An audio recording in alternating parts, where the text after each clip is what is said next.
गोरखपुर, जहां पर उत्तर प्रदेश के मुख्यमंत्री योगी आदित्यनाथ गोरक्षधाम पीठ से संबोधित कर रहे हैं। से हाई कोर्ट में राम जन्मभूमि का मुकदमा लड़ना है, इसको लेकर के परमहंस जी महाराज गए थे। वही मुकदमा फिर आगे बढ़ता गया, बढ़ता गया, बढ़ता गया। याद करिए कैसे एक से एक पीढ़ी जुड़ती गई। सभी संत, पूज्य संतगण यहां पर हैं। और सचमुच मैं जब अयोध्या जाता हूं पता ही नहीं लगता कि मैं गोरखपुर में हूं, अयोध्या में हूं, कभी नहीं पता लगता।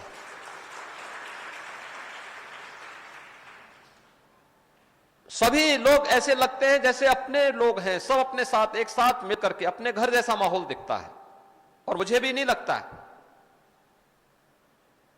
लोगों को लगता था 2017 को जब हम लोग पहली बार अयोध्या गया था, लोगों को लगता था कि जाएंगे बहुत विवाद होगा। मैंने कहा देखो अयोध्या में कोई विवाद नहीं होगा जी। श्री राम जन्मभूमि के लिए गोरक्षपीठ के समर्पण को हर व्यक्ति जानता है। और किसी को संदेह गोरक्षपीठ पे किसी पे कोई कर भी ले, लेकिन मोदी जी पर और गोरक्षपीठ पर कोई संदेह नहीं कर सकता है। जो कहा है वो करके दिखाएंगे। और तब इस विश्वास के साथ मैं अयोध्या में गया था दीपोत्सव के कार्यक्रम को लेकर के। सभी पूज्य संत आए थे। पूज्य महंत नृत्य गोपाल दास जी महाराज भी आए थे। आज उनका स्वास्थ्य अनुकूल नहीं, लेकिन वे भी उस कार्यक्रम में थे। हर वर्ष कार्यक्रम में रहे। विगत वर्ष वे नहीं थे, उनके उत्तराधिकारी कार्यक्रम में थे।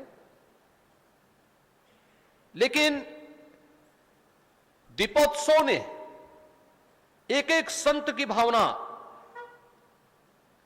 जिन संतों का वर्तमान में भौतिक सानिध्य पूरे समाज को मिल रहा है, इनका तो था ही, लेकिन जो सूक्ष्म रूप से आज भी हम सबको अनुप्रेरित करते हैं, वे भी प्रफुल्लित हो रहे थे अयोध्या के दीपोत्सव को देख करके। देश के अंदर, दुनिया के अंदर एक उत्साह का माहौल था। कितना मैं देख रहा था, सोशल मीडिया में पूरा रंगा हुआ था। अयोध्या अयोध्या अयोध्या सबके मुंह पे थी। और आज वो सचमुच अयोध्या हो गई है। आज अयोध्या बन गई है। सप्तपुरियों में से पहली पुरी बन गई है। उसके अनुसार उसकी भव्यता, उसकी दिव्यता देश और दुनिया के सामने आ रही है। यह हम सबका दायित्व बनता है।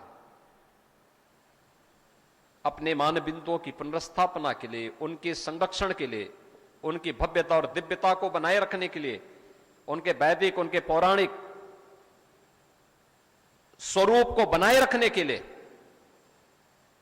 ये केवल सरकार के भरोसे नहीं होता है। समाज को अगुवाई करनी पड़ेगी, संतों को नेतृत्व देना पड़ेगा, आगे बढ़कर के कार्य करना पड़ेगा। आज भारतीय संस्कृति का डंका दुनिया में बज रहा है, इसलिए क्योंकि भारत की जनता ने मोदी जी के नेतृत्व में एक यशस्वी नेतृत्व भारत को दिया है।